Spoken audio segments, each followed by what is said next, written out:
ہاں ایک پہلو ایسا ہے جس کے حوالے سے حضور کی عظمت ہماری سمجھ میں آئے گی. حضور ایک انسان کی حیثیت سے کیا تھے, ایک باپ کی حیثیت سے آپ کا کیا طرز عمل تھا. ذرا یاد کیجئے, جگر گوشہ رسول حضرت فاطمہ بطول رضی اللہ تعالیٰ عنہ وہ حاضر ہوتی, ابا جان دیکھیے چکی پیس پیس کر یہ گھٹے پڑ گئے میرے ہاتھ میں, یہ کنویں سے پانی لاتی ہوں, مشکیزیں کہ یہاں پر بندیاں پڑ گئی. حضور اب تو عام لوگوں پر بھی آسانیاں ہیں, لوگوں کے ہاں غلام آ گئے ہیں, کنیزیں آ گئی ہیں, مال و دولت آ گئی ہے, مجھے بھی کوئی غلام کنیز عطا ہو جائے. اور آپ کو معلوم ہے یہ لخت جگر نور چشم محمد کی سب سے پیاری بیٹی صلی اللہ علیہ وسلم, کوئی شک نہیں اس میں, فاطمہ کیا بیتی ہوگی حضور کے قلب پر. لیکن فرمایا کیا بیٹی, یہ دنیا کی چیزیں ہمارے لیے نہیں ہیں, میں تمہیں اس سے بہتر شے دیتا ہوں. تسبیح فاطمہ ہر نماز کے بعد 33 مرتبہ سبحان اللہ, 33 مرتبہ الحمدللہ, 33 مرتبہ اللہ اکبر کہہ لیا کرو. لیکن سوچ لیجئے دل پر کیا گزری ہوگی صلی اللہ علیہ وسلم. حضرت عائشہ سے پوچھئے, حضرت خدیجہ سے پوچھئے حضور کیسے شوہر تھے, آپ سے زیادہ خواتین کے حق میں نرم, گھر کے کام کا جھاڑو دے رہے ہیں, کپڑے جو ہیں بوسیدہ انہیں سی رہے, گھر میں بیٹھے ہوئے یہ کام کرتے تھے. بہرحال ایک بات میں آپ سے عرض کروں, آپ انسان کی جس حیثیت کا بھی ذہن میں تصور کریں گے وہ ساری حیثیتیں محمد میں موجود ہیں صلی اللہ علیہ وسلم. محمد حاکم کی حیثیت سے بھی ہیں, محمد سپہ سالار کی حیثیت سے بھی ہیں, محمد قاضی القضات بھی ہیں, محمد ہیڈ آف دی اسٹیٹ بھی ہیں,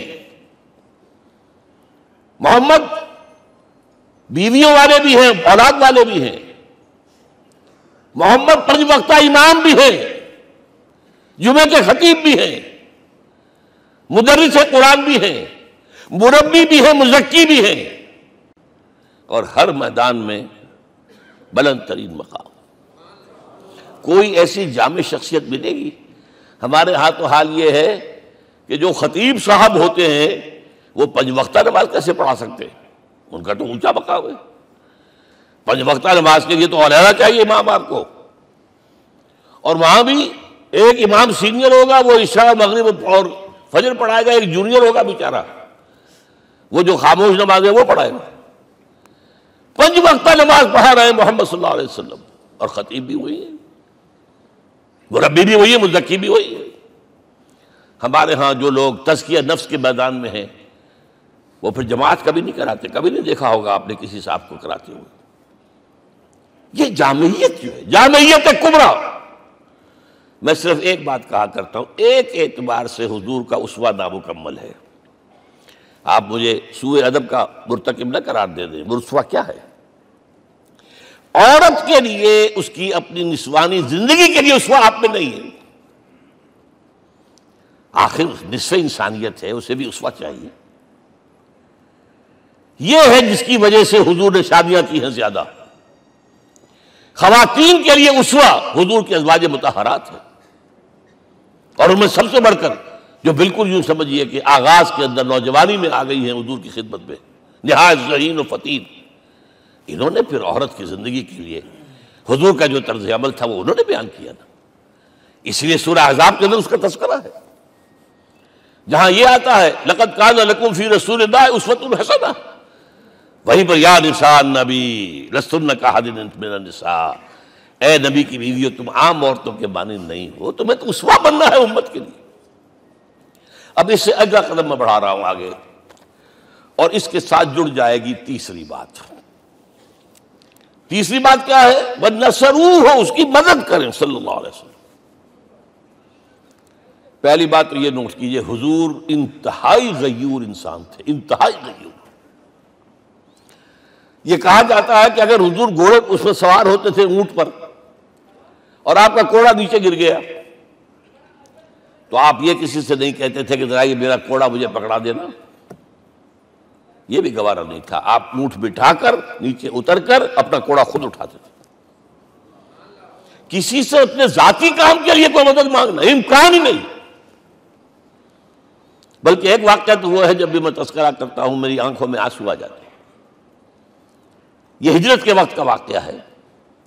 آپ کو معلوم ہے حضور نے تمام مسلمانوں کو مکے سے جانے کی اجازت دے دی، چلے جاؤ مدینے، چلے جاؤ مدینے. آپ خود تھے موجود، اس لیے کہ رسول اپنے مقام کو نہیں چھوڑ سکتا وداؤٹ ایکسپریس پرمیشن فرام اللہ سبحانہ و تعالی. اب حضرت ابوبکر پوچھ رہے ہیں حضور اجازت آ گئی؟ نہیں آئی. آ گئی؟ نہیں آئی. دن گزر رہے ہیں. حضرت عائشہ کی روایت ہے کہ ایک روز ہم نے دیکھا دوپہر کے وقت آ رہے ہیں حضور، کپڑے سے اپنا سر جو ہے ڈھانپا ہوا ہے. عرب میں دوپہر کے وقت وزٹ کرنا جو ہے یہ ان کے خلاف دستور ہے، ان کی تہذیب کے خلاف ہے. یہ قیلولے کا وقت ہوتا. تو حیران ہوئے. آتے ہی فرمایا ابوبکر ہجرت کی اجازت ہو گئی. اب انتہائی خوشی سے اور بڑی امید میں کہ بڑی شاباش ملے گی، حضرت ابوبکر فرماتے ہیں، عرض کرتے ہیں حضور میں نے 2 اونٹیاں تیار کر رکھی ہیں، خوب کھلا پلا کے انہیں فرما کیا ہوا ہے، یہ ہجرت میں ہمارے کام آئے گی. حضور تھوڑا سا توقع فرماتے ہیں، پھر کہتے ہیں اچھا ٹھیک ہے، ایک میں استعمال کروں گا لیکن میں اس کی قیمت ادا کروں گا. حضرت ابوبکر رو پڑے. حضور مجھ سے یہ مغایرت، سائے کے تناب کے ساتھ رہنے والا، اس سے یہ مغایرت، ذرا سے اشارے پر اپنی کم سن بیٹی پیش کر دی نکاح کے اندر، اس سے یہ مغایرت. رو پڑے. لیکن حضور کی اپنی غیرت تھی، میں قیمت دوں گا. اب بتائیے مدد کا کے لیے درکار تھی؟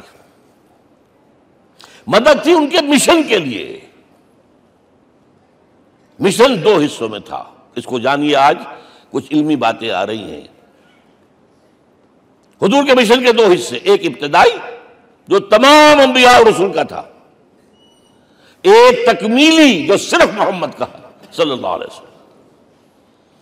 ابتدائی کیا ہے؟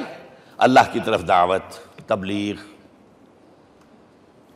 جو دعوت قبول کر لیں ان کے لیے بشارت، بشیر کہ تمہارے لیے آخرت میں جنت ہے، نعمتیں ہیں.